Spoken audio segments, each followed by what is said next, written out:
Hello everyone, my cute little Wangshan family. I am sorry कल के part के लिए। कल थोड़ी सी टेक्निकल एरर थी जिसकी वजह से आधे वर्ड की ना वॉइस रिकॉर्ड ही नहीं हुई थी। मैंने किया तो पूरा था बट उसकी वॉइस चल नहीं रही थी, मेरे डिवाइस पे चल रही थी बट मैंने जब उसे वीडियो पे कन्वर्ट किया तो वो वहाँ से गायब हो गई थी।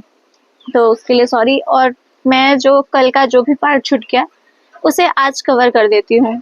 तो चलिए हम we want to love my queen का नेक्स्ट पार्ट स्टार्ट करते हैं। Let's start.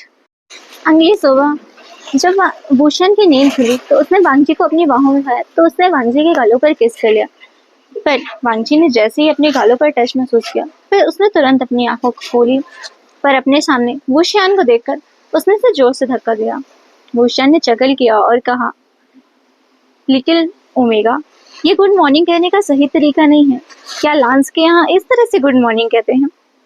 पर वांगजी ने उसे ग्लेयर किया तो वुशियान ने स्मित करते हुए कहा, बाय द वे, कल रात तुम बहुत ज्यादा चिल्ला रहे थे। बस मैंने तुम्हें सिर्फ मार किया, इतने में ही। तो तुम्हारा क्या होगा जब हम मीटिंग करेंगे?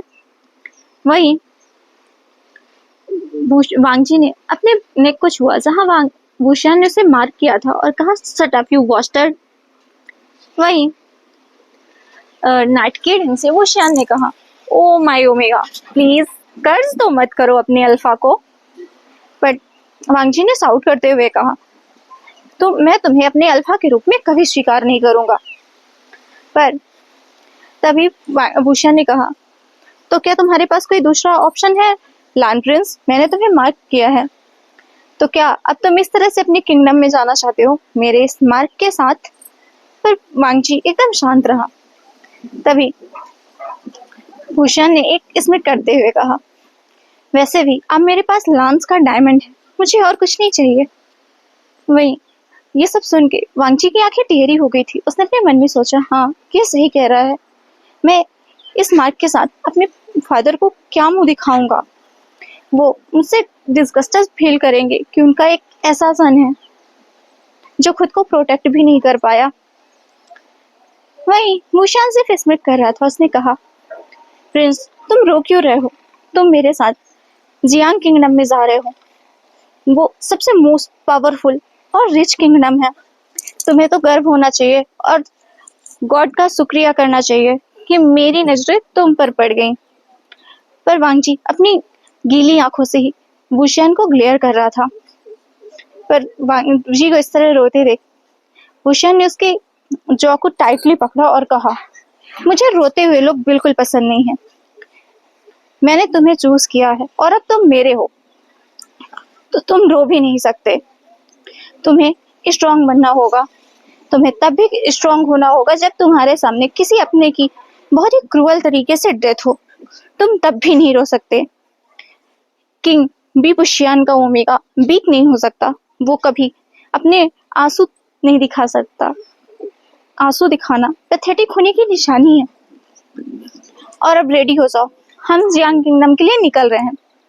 वहीं हम टाइम स्किप करते हैं और सीधे जियांग किंगडम के जियांग पैलेस पे चलते हैं। वुशियान वांगजी के साथ रॉयल कोर्ट पर एंट्री करता है। सभी लोग अपने किंग को सम्मान देने के लिए उसके सामने खड़े होते हैं और वो सबकी ओर देखता है और सीधे ऐलान करता है कि जो उसके साथ ये ओमेगा है, ये लांस का ओमेगा है और उसने इसे मार्क कर दिया है। सभी लोग आपस में विस्पर करना शुरू कर देते हैं क्योंकि लांस और जियांग एक दूसरे के दुश्मन हैं। पर वुशियान ने चिल्लाकर कहा, साइलेंस।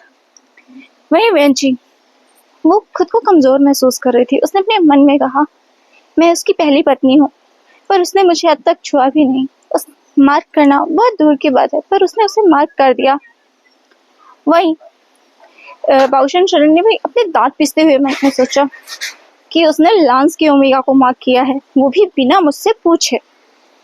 पर वांगजी वो वुशियान के बगल पे खड़ा हुआ था, पर उसने वुशियान पर एक बार नजर भी नहीं डाली। भले ही वुशियान ने उसके खिलाफ एक भी बुरे शब्द ना कहे हों, पर उसे ऐसा लग रहा था जैसे कि वुशियान उसे जियांग कोर्ट में ह्यूमिलेट कर रहा है। वही मैडम यू ने सीधे अपना सजेशन दिया और कहा, वुशियान जब तुमने उसे पहले ही मार्क कर दिया है तुम्हें अब शादी की तैयारी करनी चाहिए। पर तभी बाउशन ने चिल्लाते हुए कहा, बिल्कुल नहीं, जियांग लांस की ओमेगा से शादी नहीं कर सकते। पर तभी मैडम ने कहा, पर माँ, पर बाउशन ने सीधे ही अपना फैसला सुनाया। उन्होंने कहा, बिल्कुल नहीं। भूषण ने अपने मन में सोचा, पर मैंने तो उसे माफ कर दिया है। तभी जियांग फेमिया ने कहा, माँ, भूषण ने उसे ऑलरेडी माफ कर दिया है, तो वह उस ओमेगा के बिना कैसे रह सकता है? इसके उन्हें साथ रहने के लिए शादी तो जरूरी है ना। पर वंशेश्वर ने चिल्लाते हुए कहा, ये सब कुछ इस ओमेगा की गलती है। इसने ये सब कुछ ऊशान से शादी करने के लिए कहा है। पर ये ओमेगा यहाँ रह सकता है, पर इसकी शादी ऊशान से कभी नहीं होगी। वहीं शुआंग अपने मन में सोच रहा था, इनकी थिंकिंग तो अलग ही लेवल की है। अब इसमें प्रिंस लान की क्या गलती है? वहीं वांगजी ने बाउंसर को गुस्से भरी आंखों से देखा और कहा, आपके पास कोई भी राइट नहीं है कि कौन सही है और कौन गलत है ये जज करने का, ओल्ड लेडी। आपके ग्रैंडसन ने मुझे किडनैप किया, फिर इसमें मेरी गलती कैसे हो गई? मैं यहाँ पर साइलेंट हूँ क्योंकि मेरे बाबा ने मुझे सिखाया है कि जब रॉयल कोर्ट में बात हो रही हो तो उसे इंटरप्ट नहीं करते, उसके बीच में नहीं बोलते, उनके डिस्कशन में नहीं बोलते। लेकिन उन्होंने मुझे ये भी सिखाया है कि जब कोई तुम्हारी बिना वजह बेइज्जती करे तो चुप भी मत रहो। और वैसे भी मैं यहाँ अपनी मर्जी से नहीं आया हूँ। और आप अपने बारे में चिंता क्यों नहीं करती? आपके पास बचा ही कितना वक्त है जो आप दूसरों को जज करने में निकाल रही हैं। मैडम वांग जी के इतने भयानक शब्दों को सुनकर शॉक रह गए। वेंचिंग उसका भी मुंह खुला रह गया।